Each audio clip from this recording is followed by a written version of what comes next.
So with support for Windows 10 finally coming to an end, I knew it was time to upgrade to a computer that supported Windows 11, but I also didn't want to spend hundreds and hundreds of dollars of something that really my old computer was doing fine with. So I found this thing really good value. I didn't need a new mouse, didn't need a new keyboard, didn't need a new monitor or anything like that. So this is just what I've been looking for. I'm going to hook this one up. It's going to replace this computer down here, which is one of those big tower things. But I realized the only thing that might have that this one doesn't have is a CD drive, which who really uses CDs anymore?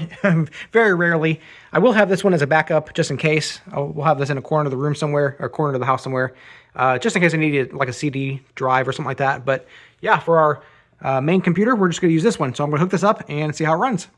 So there we go. I've plugged in everything into the back there. Got two USB cords, the audio cord, the power cord, and HDMI cord. The only thing I haven't plugged in yet is the Ethernet, because the instructions actually said wait to plug that in until after you've booted up once, just in case as it's trying to boot up for the first time, it doesn't get bogged down with trying to update. But we're gonna plug that in after we boot it up once.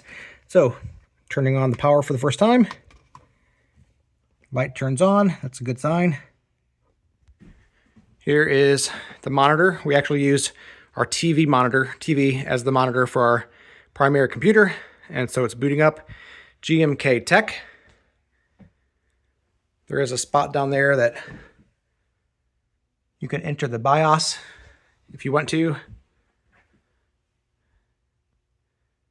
Loading for the first time. It says it's switching to game mode. Guess it thinks it's in game mode. But just a moment there. Then just a minute later, Windows is ready to get set up. So I'm going to set this up real quick and see what it does after that. All right, so I went through that process just of setting up the languages and a few preferences and that kind of thing. Now it's just setting up the computer. It says it might take a few minutes. Don't turn it off. Then it pops up, Windows 11. Looks like everything is just as to be expected. Of course, the first thing you want to do is to open up Microsoft Edge so that you can install Google Chrome.